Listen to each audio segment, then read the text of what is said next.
할렐루야. 하나님께서 주시는 은혜와 평강이, 하나님께서 주시는 안전함과 건강함이 오늘 함께 예배하는 여러분의 삶 속에 가득하시기를 주님의 이름으로 축원합니다. 사랑하는 여러분, 특권 하면 무엇이 떠오르십니까? 이 특권에 대한 사전적 의미를 살펴보면 일반 사람들에게는 주어지지 않는 특별한 권리나 혜택이라고 정의되어 있습니다. 즉, 모든 사람이 아니라 특정 조건을 가진 사람만 누릴 수 있는 권리라는 뜻입니다. 우리 주변을 살펴보면 사소한 일부터 큰 일까지 이런 특권이라는 것이 많이 있는 것을 보게 됩니다. 전철에 있는 임산부석이 있어요. 임산부석은 임산부에게 그 자리에 앉을 수 있는 특권이 주어집니다. 일정 연령 이상의 어르신들은 경로 우대라는 정책으로 공공시설 이용 시 요금 할인 및 무료 혜택이라는 특권을 누리게 됩니다. 비행기 탈 때도 어떤 티켓을 구입했느냐에 따라 먼저 탑승하거나 좋은 자리에 앉거나 하는 특권이 주어집니다. 멤버십이 있는 여러 가지 모임이나 어떤 그런 거에 보면 회원도 그냥 같은 회원이 아니라 VIP 회원이라는 자격으로 누리게 되는 여러 가지 특권들이 있는 것을 보게 됩니다. 그런데 이런 종류 말고도요, 이런 경우도 있습니다. 한때 우리나라에서 생긴 큰 사회적 현상 중에 하나였던 해외 원정 출산이라는 거 여러분 기억하시나요? 특히 미국에 그런 일이 많이 있었죠. 미국 영토 안에서 태어나면 자동으로 미국 시민권이 주어지는 시민권 관련 속지주의로 인해서 많은 부모들이 수천만 원의 비용과 불편을 감수하며 미국으로 건너가 아이를 낳았습니다. 이런 상황에 편승해서 일부 전문 업체가 소위 원정 출산 패키지를 판매하면서 비판과 혹은 옹호의 의견들 속에서 논쟁적인 이슈, 사회적인 이슈가 되기도 했습니다. 여러분, 왜 이런 일들이 생겼습니까? 미국 시민권이라고 하는 것을 특권으로 여기는 그런 생각들이 있었기 때문이에요. 미국 시민권이 주는 정치 사회적인 이익, 학비 혜택, 취업의 가능성, 남자 같은 경우에는 병역 관련 등등의 여러 가지 그런 특권들이 미국 시민권을 통해 자녀들에게 주어진다고 생각했기 때문입니다. 세상에는 이렇게 사람들이 갖기를 원하고 누리기를 원하고 또 갖고 있고 누리고 있는 그런 여러 가지 특권들이 있어요. 사랑하는 여러분, 이런 상황 속에서 여러분은 어떤 특권을 가지고 계시고 어떤 특권을 누리고 계십니까? 한번 생각해 볼까요? 특권이라는 얘기하면서 오늘 이야기를 나누다 보니까 생각해 보니까 뭐야, 나는 쥐뿔 특권이라는 거 아무것도 없네. 정말 내 삶은 이거 너무 서러운데 하는 그런 생각 드시는 분 혹시 계시지 않으신가요? 사랑하는 여러분, 오늘 본문은 말씀하고 있어요. 사람들이 한때 큰 특권이라고 생각했던 이 미국 시민권, 그리고 어디 모임 같은 멤버십에서 정말 특권이 많이 주어진다고 하는 VIP 카드 소유하는 것, 이런 것보다 더 우월하고 영원한 특권이 우리에게 주어져 있다고 말씀하고 있습니다. 지난 2주 동안 함께 나눈 믿음, 특별히 우리 여름 성경학교 주제가 믿음이라는 주제로 많이 진행이 됐는데, 이 믿음, 팔팔하게 살아있는 믿음을 소유한 세상이 감당할 수 없는 우리의 믿음의 삶에게 주어지는 영적인 특권이 바로 그거예요. 문제가 있다면 이 영적인 특권이 눈에 보이거나 손에 잡히는 것이 아니기 때문에 우리가 그 가치를 잊고 살 때가 많이 있다는 거예요. 엄청난 특권이 나에게 주어져 있음에도 불구하고 오늘도 설교 서론에 이렇게 얘기하다 보니 뭐야, 내 삶엔 별 특권도 없네 하는 이런 생각을 갖게 되는 게 문제인 거예요. 그래서 오늘은 우리에게 주어져 있는 믿음의 삶에 주어져 있는 그 영적인 특권이 어떤 특권인지, 이 특권을 받은 우리가 어떤 사명의 삶을 살아야 하는지를 오늘 본문 말씀을 통해서 함께 나누겠습니다. 오늘 말씀을 온전히 깨닫고 그 은혜 가운데 나아가는 우리 모두가 될 수 있기를 축복합니다. 아멘. 화면 보시고 함께 읽어보겠습니다. 시작. 우리는 왕 같은 제사장의 영적 특권을 가지고 있습니다. 사랑하는 여러분, 믿음의 사람들인 우리에게는 특별한 영적 특권이 주어져 있어요. 그 특권은 우리에게 주어진 영적 신분으로부터 나옵니다. 그것은 바로 왕 같은 제사장의 신분입니다. 우리는 왕 같은 제사장으로서의 영적인 특권을 가지고 있어요. 오늘 본문 이렇게 말씀하고 있습니다. 그러나 너희는 택하신 족속이요 왕 같은 제사장들이요 거룩한 나라요 그의 소유가 된 백성이니. 자, 오늘 본문은 한 절의 본문은 이렇게 시작합니다. 그러나 너희는. 자, 여기에서 그러나는 단순한 접속사가 아니라 오늘 본문에 앞서서 언급되어 있는 말씀에 언급되어 있는 믿지 않는 자들, 믿음이 없는 자들과 우리들, 곧 믿는 자들 사이에 분명한 경계선을 긋는 표현이에요. 그러나 믿지 않는 사람들, 그러나 믿는 사람들, 이렇게 구분을 짓는 표현이에요. 이 오늘의 구절 직전에 사도 베드로는 하나님께서 모퉁이의 머릿돌로 삼으신 건축에서 가장 중요한 기초와 기준이 되는 모퉁이돌의 의미로 삼으신 예수님을 언급해요. 그리고 그런 보배로운 예수님을 마치 필요 없는 돌처럼 내어버린 건축자와 같은 자들, 즉 예수님을 믿지 않고 거부하는 자들에게는 그 머릿돌, 모퉁이돌이 되시는 예수님이 오히려 거치는 돌, 부딪히는 돌, 걸려 넘어지게 하는 바위가 된다고 언급을 하고 있어요.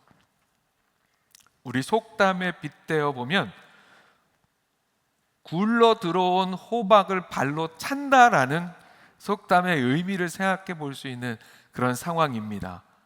물론 우리 예수님을 굴러 들어오는 호박에 비유할 수는 없지만 보배로운 예수님, 모퉁이돌, 우리 삶의 모든 것의 기초가 되시는 예수님을 마다하는 믿지 않는 사람들의 삶이 어떤 의미인지를 잘 이해할 수 있는 속담이에요. 굴러들어온 호박을 발로 찬다.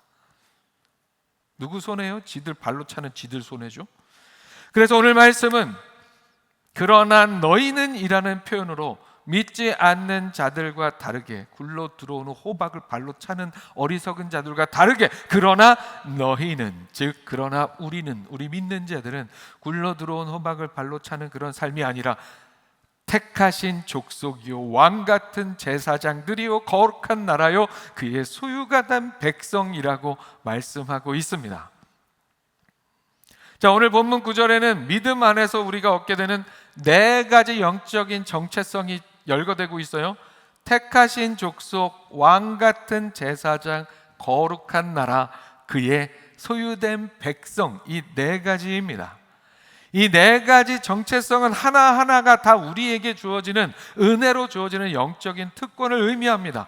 그러나 이 네 가지는 각자 따로 분리되어 있는 개념의 정체성이 아니라 왕 같은 제사장이라는 영적 신분을 중심으로 서로 유기적으로 연결이 됩니다.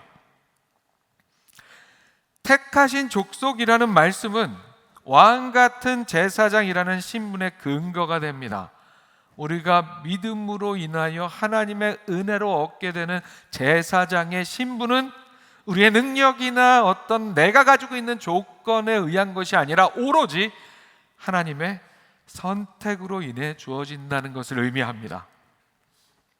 하나님께서는 세상에 하나님을 드러내는 통로요 도구로 삼기 위해서, 또한 메시아를 통한 구원의 역사를 이루고 이 땅에 복음을 전하기 위해서 이스라엘 백성을 선택하셨어요. 아브라함의 육체적 혈통으로서의 택하신 족속이라는 그 의미는 이제 예수 그리스도를 믿는 믿음으로 얻게 되는 아브라함의 영적 후손의 의미로 오늘날의 우리에게도 적용이 됩니다. 택함을 받았다는 것은 전적인 하나님의 주권의 역사라는 것을 뜻하고 있어요. 하나님께서 우리를 택하여 부르셨다는 거예요. 사랑하는 여러분, 이 세상에 우리가 살아가는 이야기 속에도 누가 우리를 불렀는가, 누가 우리를 택하여 불렀는가에 따라 그 의미가 부여가 됩니다. 초등학교 때, 국민학교 때 심부름을 해야 하는 일이에요. 사실 어른이 돼서 생각해 보면 그 심부름 안 하는 게 더 나은데도 불구하고 초등학교 시절에 생각해 보면 수고해야 하고 심부름해야 하는 일임에도 불구하고 선생님이 나를 택하여 부를 때의 그 의미, 누구보다 선생님이 나를 부를 때 좋았잖아요. 회사의 오너인 회장이 어떤 프로젝트 혹은 중요한 임원의 자리에 나를 택하여 부를 때의 의미가 또 있어요. 한 나라에 새로운 대통령이 세워지고 대통령이 정부의 요직에 누군가를 택하여 부를 때의 의미, 그런 등등의 누가 우리를 택하여 부르는가에 따라 주어지는 그런 의미들이 있어요. 사랑하는 여러분, 죄악으로 인해서 죽을 수밖에 없는 우리를 다시금 하나님의 백성으로 하나님께서 직접 택하셨다는 그 의미 하나로도, 하나님께서 우리를 택하셨다는 그 의미 하나로도 우리의 정체성이 하나님의 택하심에 있다는 사실 자체로도 우리에게는 엄청난 영적 특권이 주어졌다는 사실을 잊지 않는 우리가 되기를 소망합니다. 하나님이 택하여 부르셨어요. 그렇게 우리의 왕같은 제사장의 영적인 신분은 오로지 하나님의 주권적 은혜에 의한 부르심에 근거합니다. 그렇다면 우리가 왕같은 제사장이라는 영적 신분이 주어진 것은 어떤 특권의 의미가 있을까요? 죄로 죽을 수밖에 없던 우리가 택하심을 받아 왕같은 제사장의 신분을 얻었다는 것 자체가 우리가 누리는 영적인 특권이죠. 그러나 그뿐만이 아니라 이 왕같은 제사장이라는 신분으로부터 우리에게 주어지는 영적인 특권들이 있어요. 여러분, 제사장은 하나님과 사람들 사이의 공식적인 연결 통로였습니다. 구약 시대에는 오직 레위 지파의 제사장만이 하나님 앞에 나아가고 정해진 규례에 따라 율법에 따라 죄 사함을 위한 제사를 집전할 수 있었습니다. 그러나 예수 그리스도께서 십자가에서 자신의 몸을 단번에 영원한 제물로 드리심으로 성전의 휘장이 찢어졌습니다. 이제 우리는 영적 제사장의 신분으로 더 이상 인간 중재자나 복잡한 규례와 의식을 통하지 않고도 오직 믿음으로, 오직 예수 그리스도의 이름으로 언제든지 어디서든지 누구의 중재 없이도 우리는 직접 하나님의 보호자 앞으로 나아올 수 있습니다. 이는 구약시대 성도들이 평생 누릴 수 없었던 그런 영적인 특권입니다. 이런 비유가 조금 식상하기는 하지만 그래도 이해를 쉽게 하기 위해서 생각해 보면, 우리가 한 나라의 대통령을 만나려면 아무나 못 만납니다. 내가 좀 대통령을 좀 만나서 할 얘기가 있는데 내가 좀 만나야 되겠어 한다고 대통령이 만나집니까? 안 되죠. 특정한 조건과 여건과 자격을 갖추어야 합니다. 그걸 갖추었다고 해서 바로 만날 수 있는 것도 아니고 여러 절차를 거쳐야 가능합니다. 하지만 대통령의 자녀가 있다고 한다면 자녀들은 언제든지 대통령을 가서 쉽게 만날 수 있어요. 우리는, 사랑하는 여러분, 우리는 창조주 하나님께 VIP 직통 연결선, 하나님께 나아갈 수 있는, 직접 나아갈 수 있는 프리패스 특권을 가지게 되었습니다. 우리가 하나님 앞에 자유함으로 나와 드리는 예배, 우리가 언제나 하나님 앞에 아뢰할 수 있는 기도, 이 모든 것이 바로 그런 특권이에요. 그 특권이 나에게 주어져 있음에도 불구하고 그걸 특권이라고 생각하지도 못하고 누리지도 못하는 우리가 되지 말아야 합니다. 오늘 하나님 앞에 나와 이렇게 예배할 수 있다는 것도 우리가 언제나 놓치지 말아야 할, 항상 누려야 할 영적인 제사장으로 얻게 되는 특권인 줄로 믿습니다. 또한 구약의 제사장은 백성들에게 율법을 가르치고 해석해주는 중요한 의무요 임무를 맡았습니다. 오늘 우리의 믿음의 삶은 영적인 제사장의 직분을 맡은 자로서, 우리도 그렇게 하나님의 말씀을 맡은 자로서의 특권의 삶을 살아갑니다. 그냥 우리의 삶에, 지금 이 시대에 삶에 하나님의 말씀을 대할 수 있는 삶의 모든 환경 자체가 우리에게 주어진 특권이에요.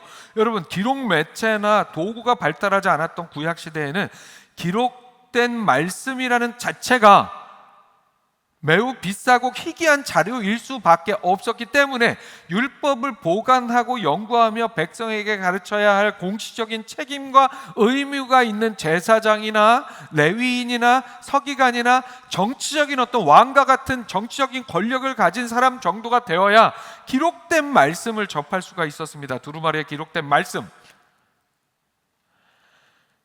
중세 시대에는 어떠했습니까? 대부분의 평범한 성도들은 성경을 직접 읽을 수 없었어요.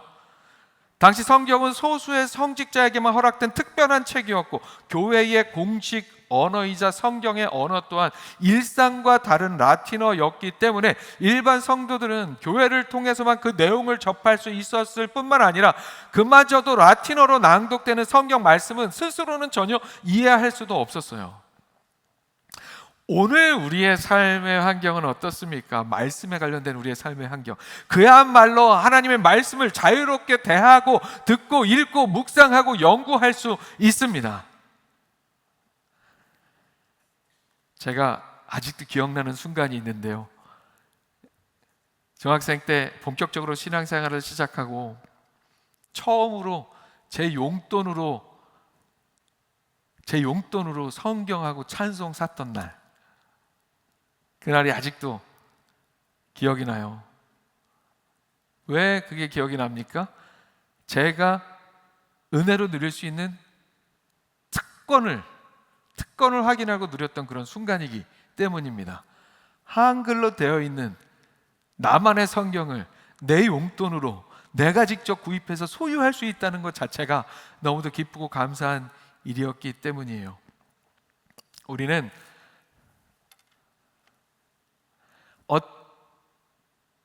어떤 자리에 가고 어떤 상황에 있어도 우리는 성경책을 너무도 쉽게 접할 수 있고, 요즘은 뭐 핸드폰으로도 말씀을 쉽게 접할 수 있고, 설교도 마찬가지죠. 설교의 홍수 속에 살아가고 있어요. 우리는 정말 그렇게 말씀을 너무도 자유롭게 접하고 자유롭게 전할 수 있는 그런 상황이 되었어요. 세상 그 무엇보다 소중한 하나님의 그 말씀을 그렇게 우리가 편하고 쉽게 대할 수 있는, 다룰 수 있는 특권이 우리에게 주어져 있습니다. 언젠가 어떤 소수 종족 마을에 그들의 언어로 번역된 성경이 처음, 그들의 말로 번역된 성경이 없었는데 그들의 언어로 번역된 성경이 처음 그 소수 민족에게 전달되는 모습을 담은 영상을 본 적이 있어요. 이제 자신들의 언어로 마음껏 볼 수 있는 그 성경을 받아들고 그렇게 기뻐하던 모습이었습니다. 그만큼 우리에게 말씀이 이렇게 가까이 다가와 있다는 것은 그만큼 큰 기쁨의 특권이 아닐 수 없어요. 아멘이 잘 안 나오세요? 이게 무슨 특권이야 이런 생각이 드세요? 특권입니다, 여러분. 특권을 까먹고 놓치고 하지 마시고 누리시기 바랍니다. VIP 회원권 있는데 그거 한번 누리지도 않고 쓰지도 않고 그냥 어디다 넣어놓기만 하면 그거 엄청 손해보는 거잖아요. 하나님의 말씀을 자유롭게 대할 수 있다는 것, 우리의 온전히 누려야 할 특권인 줄로 믿습니다. 그런 의미에서 우리는 복음의 대사이기도 합니다. 구약의 제사장이 그랬던 것처럼 말씀, 오늘 우리에게 주어진 복음을 전하는 대사입니다. 운동선수가 국가대표로 뽑히는 것, 외국의 우리나라를 대표하는 대사로 파송받는 일은 가문의 영광입니다. 우리는 하나님 나라의 대표로 복음의 대사로 부름받았습니다. 이 또한 우리에게 주어진 영광의 특권입니다. 또한 제사장은 하나님의 이름으로 백성들을 위해 중보하고 축복을 선포했습니다. 이제 우리는 그렇게 영적인 제사장으로 다른 사람들을 위해서 중보할 수 있는 특권과 축복할 수 있는 특권을 소유하게 되었습니다. 공적인 예배나 모임에서는 교회의 영적 질서와 직분의 역할을 존중하는 그런 차원에서 제도적으로 축도를 목사가 하는 고유한 그런 직무로 그렇게 여기기도 하지만, 우리는 언제나 우리의 삶의 자리에서 우리의 가족, 우리의 이웃을 위해서 마음 다해 축복할 수 있고 중보할 수 있는 특권이 우리에게 주어져 있습니다. 여러분, 이 영적인 특권은 우리에게 주어져 있음을 알고 되도록 많이 써야 하는 특권 중에 하나입니다. 축복하세요. 그런데 그런 우리가 그냥 제사장도 아니고 왕 같은 제사장이라고 말씀합니다. 왕 같은 제사장. 이는 말 그대로 왕의 권세와 지위를 가지고 하나님을 섬기는 제사장을 뜻합니다. 구약의 시대에 왕과 제사장은 분리된 직분이었습니다. 그러나 창세기에 등장하는 살렘의 왕이자 제사장이었던 아브라함을 만나 아브라함을 축복하고 아브라함이 그에게 11조를 바쳤던 멜기세덱, 그 반차로 이 땅에 우리의 대제사장으로 오신 예수님, 이 예수님 안에서 왕과 제사장이라는 두 직분이 하나가 됩니다. 왕인 동시에 제사장 직분을 가진 이러한 존귀한 모습은 단번의 제사로 우리를 영원히 구원하시고 다스리시는 예수 그리스도의 전형적인 모습입니다.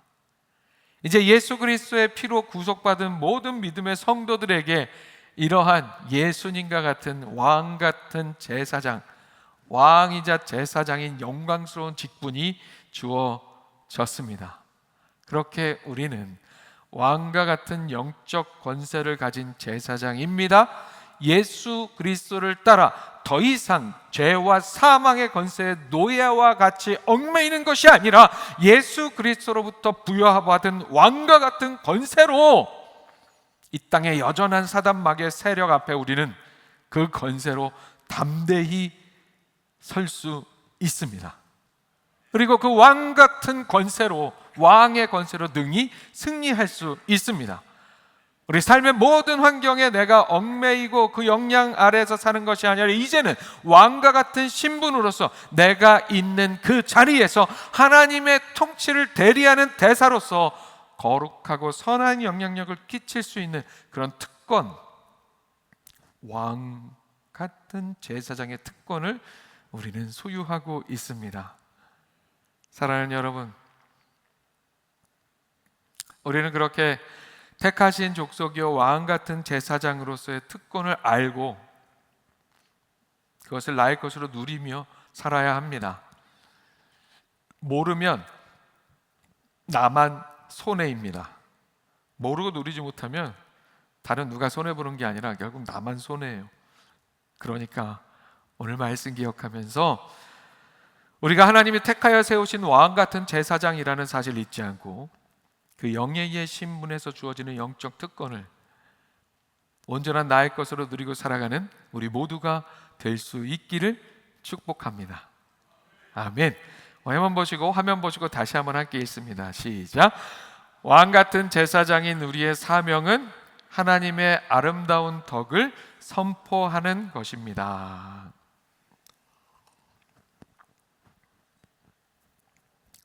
살펴본 바와 같이 우리는 우리 스스로의 힘이나 능력이 아니라 하나님의 주권적인 택하심의 은혜로, 하나님의 부르심으로 하나님과 세상을 잇는 왕 같은 제사장이라는 고귀한 영적 신분을 얻었습니다. 이 신분에는 살펴본 것처럼 귀한 영적 특권이 함께 주어집니다. 이제 우리는 왕 같은 제사장이라는 신분으로부터 주어지는 영적 특권을 나의 삶에서 누리고 살아야 합니다. 그렇다면 하나님께서 우리에게 왕 같은 제사장의 영적인 특권을 주신 이유는 무엇일까요? 그것은 바로 그 영적 특권을 누리는 삶을 통해서 하나님의 아름다운 덕을 온 세상에 드러내고 선포하도록 하기 위함입니다. 오늘 본문 한 절의 후반부 말씀입니다. 이는 너희를 어두운 데서 불러내어 그의 기이한 빛에 들어가게 하신 이의 아름다운 덕을 선포하게 하려 하심이라. 아멘. 사도 베드로는 하나님께서 우리를 택하셔서 왕 같은 제사장의 영적 신분으로 세우신 목적이 무엇인지 말씀합니다. 그것은 바로 우리를 어두운 데서 불러내어 그의 기이한 빛에 들어가게 하신 이에 하나님 아버지의 아름다운 덕을 선포하게 하기 위함입니다. 우리를 그곳으로부터 불러내셨다는 그 어두운 데란 우리의 죄악된 어두움의 삶을 의미합니다. 하나님께서는 예수 그리스도를 통하여, 예수 그리스도의 십자가를 통하여 우리를 그 어두운 데서 불러내셨습니다. 어디로 불러내셨습니까? 그의 기이한 빛으로. 기이하다는 게 무슨 말이에요? 놀랍다는 거예요. 놀랍고 잘 모르겠고 신기하고 신비하고 이해하기 쉽지 않고 그런 것을 의미해요. 그런 우리의 상식으로는 쉽게 이해할 수 없는 빛으로 불러내셨습니다. 그 빛은 바로 예수 그리스도를 통한 구원의 역사 자체를 의미합니다. 죄인된 우리 삶으로는 가까이 가지 못할 빛에 거하시는 하나님께로, 어둠이 전혀 없어진 빛 자체이신 하나님께로 예수 그리스도의 십자가를 통해 우리를 불러내셨다는 거예요. 그렇게 우리를 구원의 역사에 들어가게 하신, 그 빛으로 초대해 주신 하나님의 아름다운 덕, 우리가 선포해야 할 그 덕이란, 그 구원의 역사를 이루신 하나님의, 우리를 향해 보여주시는 하나님의 그 놀라운 성품과 하나님의 구원의 행위의 탁월함을 의미합니다. 우리 인간의 기대와 생각과 상식과 상상을 훌쩍 뛰어넘는 십자가라는 역사를 이루신 그 행하심 자체의 탁월함을 의미합니다. 그렇게 하나님의 아름다운 덕을 선포하는, 그 하나님의 아름다운 덕을 선포하는 사명을 이루기 위해서 우리는 오늘 말씀에 또한 표현되어 있는 것처럼 나머지 두 개의 정체성, 거룩한 나라와 하나님의 소유된 백성이라는 정체성으로서의 삶을 살아갈 수 있어야 합니다. 여러분, 선포한다는 것이 무엇입니까? 큰 소리로 외치는 거예요. 드러내는 거예요. 알리는 것입니다. 자랑하는 겁니다. 그런데 이게 그냥 말로만 우리가 외친다고 해서, 말로만 우리가 선포한다고 해서, 말로만 우리가 자랑한다고 해서 될 일이 아닙니다. 베드로는 그 방법을 우리에게 알려줍니다. 오늘 본문 9절 전체를 다시 한번 함께 읽어보겠습니다. 화면 띄워주세요. 시작. 그러나 너희는 택하신 족속이요 왕 같은 제사장들이요 거룩한 나라요 그의 소유가 된 백성이니 이는 너희를 어두운 데서 불러내어 그의 기이한 빛에 들어가게 하신 이의 아름다운 덕을 선포하게 하려 하심이라. 아멘. 하나님께서 택하셔서 왕 같은 제사장의 신분을 갖게 된 우리가 거룩한 나라로서 세상의 방식과는 구별된 삶의 아름다움을 보여주고, 또한 그의 소유된 백성으로서 우리의 주인이신 하나님의 성품을 삶으로 살아낼 때 우리의 선포는 세상을 향하여 생명력과 설득력을 가질 수 있습니다. 그렇다면 여러분, 우리가 살아야 할 거룩한 나라라는 정체성은 무엇을 의미합니까? 거룩한 나라라는 것은 우리가 세상과 구별된 삶을 살아가는 존재로 부름받았다는 것을 의미하죠. 이 세상에 속한 나라 아니라, 이 세상 나라 아니라 하나님 나라에 속한 거룩한 하나님 나라 백성으로 살아가는 존재가 바로 우리라는 말씀입니다. 이 땅에 발을 디디고 그 영향 가운데 살아가고 있지만 우리가 속한 것은 이 땅이 아니라 하나님 나라, 거룩한 하나님의 나라입니다. 제가 오래전에 목회학 박사 공부를 한 웨슬리 신학대학원이 미국의 수도 워싱턴 DC에 자리 잡고 있어요. 그 어떤 곳에 있는 학교보다 이 학교가 안전합니다. 왜냐하면 학교 근처에 여러 나라의 대사관들이 모여 있기 때문이에요. 학교 근처에 여러 나라의 대사관들이 모여 있으니까 그 지역 자체가 너무 안전한 거예요. 공부하러 가서 지나가다가 대한민국 대사관이 딱 보이면 왠지 더 반갑고 막 마음이 뭉클해지고 그랬던 기억이 있어요. 그곳 한국 대사관에서 일하는 사람들은, 대사관은 워싱턴 DC라는 미국의 영토에 위치해 있지만 그 사람들은 한국의 삶을 살아갑니다. 대사관에서 일을 하고 있지만 그들은 미국 업무의 원칙이 아닌 한국 업무의 원칙에 따라 일을 합니다. 그들은 한국의 법에 의해서 움직여집니다. 바로 이런 상황과 비슷합니다. 우리는 이 땅에 살아가지만 이 땅이 아닌 하나님 나라의 법칙에 속하여 살아가는 사람들이 되어야 한다는 거예요. 거룩한 나라란 그런 의미를, 그런 삶을 의미합니다. 또한 대사관은 그 나라를 대표하는 역할을 하죠.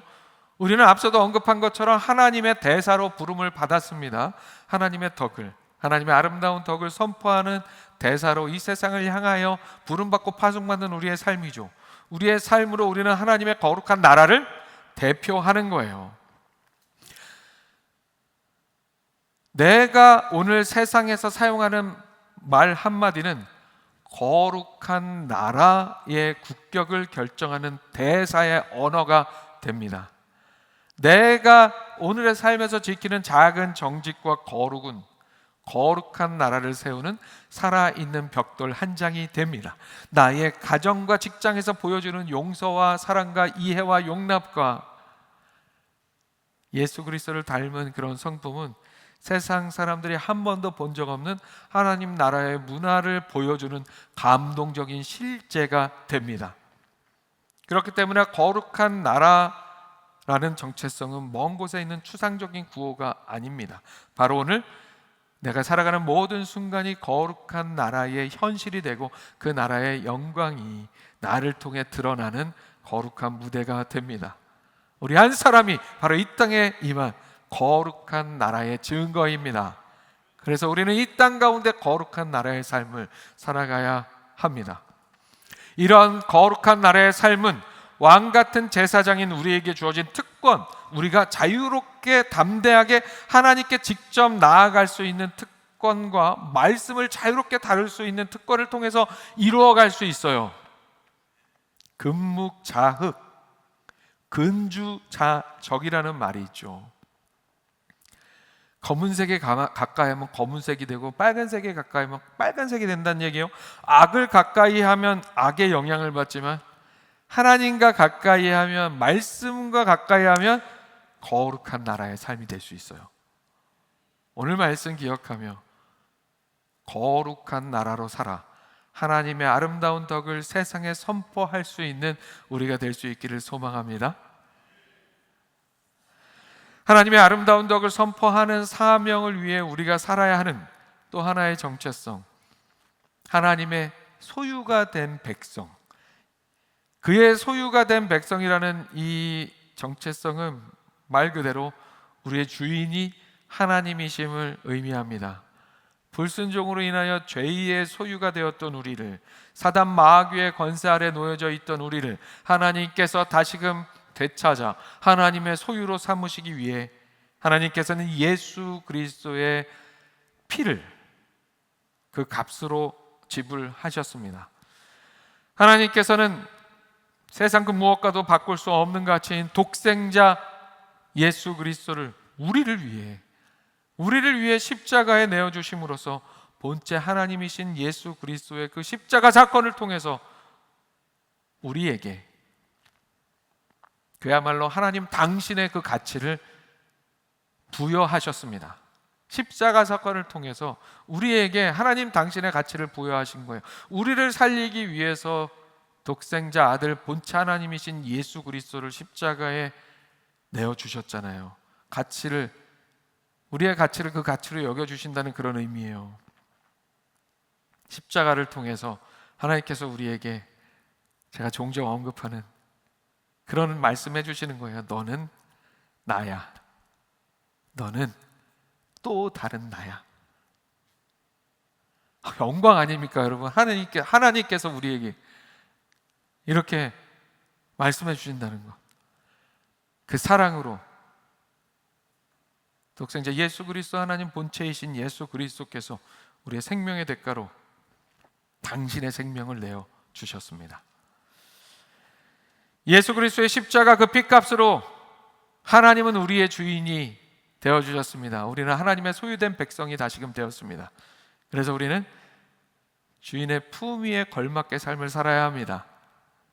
우리의 주인 되시는 하나님의 품 위에 걸맞는 신앙의 삶을, 주인의 뜻에 따르는 신앙의 삶을, 주인을 기쁘게 하는 신앙의 삶을 살아가는 우리 모두가 되어야 합니다. 그런 삶을 살아가는 우리 모두가 될 수 있기를 소원합니다. 이러한 하나님의 소유된 백성의 삶은 왕 같은 제사장의 중보의 특권을 통해서 실천할 수 있어요. 하나님의 가장 큰 마음, 뜻은 잃어버린 세상, 잃어버린 인간들을 향해 있습니다. 우리가 이웃과 열방의 아픔을 끌어안고 중보할 때, 중보 기도할 때 우리는 하나님의 그 뜻을, 마음을 기도를 통하여 우리 삶 속에 잘 반영할 수 있게 됩니다. 그리고 세상을 향한 하나님의 소유권과 사랑을 드러내는 백성으로서의 사명을 잘 감당할 수 있게 됩니다. 중보는 하나님의 소유된 백성이 행하는 가장 강력한 사랑의 실천이고 축복도 마찬가지입니다. 사실 잊지 않고 그렇게 왕 같은 제사장의 중보와 축복의 특권을 통해서 하나님의 소유된 백성의 삶을 살아가는 우리가 될 수 있기를 소망합니다. 사랑하는 여러분, 그러나 하나님이 우리의 주인이 되신다는 사실은, 그래서 우리가 주인의 품위에 걸맞는 삶이 되어야 한다는 의미에서만 그치지 않습니다. 우리가 그의 소유가 된다는 것은 우리의 주인 되신 하나님께서 주인이 되셨으니까 우리의 삶의 모든 것을 책임져 주신다는 의미가 거기에 담겨 있습니다. 하나님께서 우리의 주인이 되시기 때문에 우리의 필요를 다 공급하시고 우리의 삶의 모든 것을 다 주관하시고 책임져 주신다는 사실, 여러분 믿으시기 바랍니다. 그 사실을 잊지 않고 흔들림 없는 믿음으로 하나님께 우리의 삶의 모든 것을 내어 맡기는 하나님의 소유된 백성으로 살아가는 우리가 될 수 있기를 소망합니다. 하나님의 소유된 백성이라는 이 정체성을 묵상하는데 또 짧게 봤었던 영상 하나가 생각났어요. 강아지 영상이에요. 이 강아지가 낯선 사람의 손에 이렇게 안겨 있어요. 낯선 사람의 품에 안겨 있으니까 얘가 겁먹어가지고 가만히 있어요. 그냥 이 강아지가 얘가 원래 얌전해하고 가만히 있는 애가 아니라 가만히 이러고 있어요. 무서우니까. 그러다가 주인이 와가지고 주인의 손에 넘겨줬어요. 바로 어떻게 하는지 아세요? 자기를 두렵게 했던, 안고 있었던 그 낯선 사람을 향해서 주인의 손에 안기는 순간 한마디도 못하고 가만히 이렇게 있었던 애가 주인의 손에 딱 옮겨지는 순간, 주인이 날 안았어. 지금 내 주인이 나와 함께 있어. 순간 그냥 힘차게 짖어대는 거예요. 우리는 강아지의 삶보다 훨씬 귀한 존재의 삶입니다. 그렇죠, 여러분? 때로 강아지가 우리의 삶에 아주 귀한 그런 삶의 동반자가 되어 있기도 하지만, 그렇다고 여러분도 제가 강아지 취급하면 감사하고 행복하게 느끼진 않으시잖아요. 우리는 강아지보다 더 소중한 존재들이에요. 그런 우리의 주인이 우리의 하나님이십니다.